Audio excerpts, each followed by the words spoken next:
ये कहानी बिहार के एक गांव की है और बिल्कुल सच्ची घटना पर आधारित कहानी है। दोस्तों, अगर अभी तक आपने हमारे चैनल को सब्सक्राइब नहीं किया है तो कृपया लाल वाला बटन दबाएं। फ्री है, पैसे नहीं लगते हैं। वीडियो पसंद आए तो लाइक जरूर कीजिएगा। घंटी वाले आइकन को अवश्य दबाएं ताकि मैं जब भी वीडियो बनाऊं आपको इसका नोटिफिकेशन मिलता रहे। गांव में लोग गाय भैंस तो पालते ही हैं और उसको चराने के लिए खेतों में ले जाते हैं। गांव में कमली नाम का एक लड़का था। उसके पास खुद की गाय तो नहीं थी, पर वह एक मालिक के यहाँ नौकरी करता था जिनके पास काफी गायें थी, जिनको चराने के लिए कमली रोज खेतों में जाया करता था। और खेत गांव से काफी दूर है, इसलिए सुबह से शाम तक कमली गायों को खेतों में चराया करता था और शाम को वापस घर आ जाया करता था। हर दिन ऐसा ही कमली किया करता था। एक दिन खेत में कमली को बहुत जोर से प्यास लग गई पानी पीने की। गांव में खेतों में नल नहीं हुआ करते हैं, कल नहीं हुआ करते हैं। कभी कभी किसी खेत में अगर कोई मशीन चल रही होती है पानी पटाने की तो लोग वहां से पानी पी लिया करते हैं, पर उस समय किसी के खेत में मशीन नहीं चल रही थी, इसलिए कमली गांव की तरफ चल पड़ा ताकि गांव में जाकर वह किसी नल से पानी पी सके। पर थोड़ी दूर चलने पर ही कमली को एक घड़ा दिखाई पड़ा जिसमें साफ पानी रखी हुई थी। कमली पानी तो नहीं पीना चाहता था, उसे कुछ अलग लग रहा था।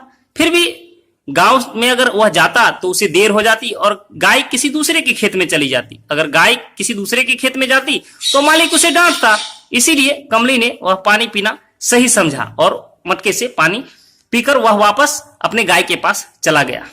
खेत के ही पास में एक तालाब है और तालाब पे कुछ पेड़ लगे हुए हैं। किसान वहां बहुत आराम करते हैं दोपहर के समय में, और गाय पानी भी पीती है तालाब में से। कमली पेड़ के पास जाकर आराम करने लगा और उसे थोड़ी देर में ही नींद आ गई।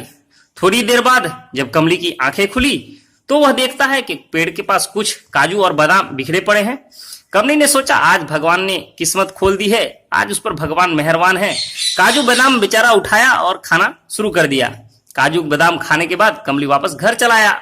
दूसरे दिन जब वह गया तो देखा मटका वैसा का वैसा वहां रखा है और पानी उतना ही भरा है। कमली वापस उस मटके में से पानी पीकर उसी पेड़ के पास जाकर आराम करने लगा। फिर वही घटना घटी। काजू बादाम खाकर फिर कमली घर चला आया।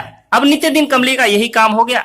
नित्य दिन जाता और मटके से पानी पीता, पेड़ के नीचे सोता और काजू बादाम खाकर चला आता था।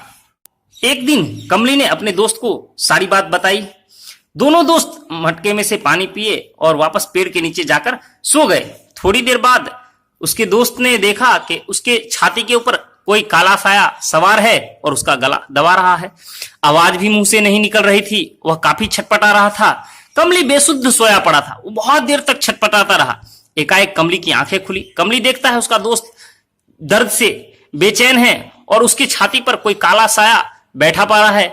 अब कमली उठ गया। कमली को उठा देखकर वह साया वहां से भाग गया।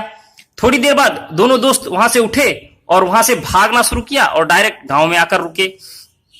कमली समझ गया था कि वह कोई बुरी आत्मा है जो उसके प्रेम में पड़ गई है, या कोई भी हो सकती है। ऐसी घटनाएं कमली के साथ नित्य घट रही थी और कमली के साथ अच्छी बातें हो रही थी और उसके दोस्त के साथ बुरी बातें हो गई।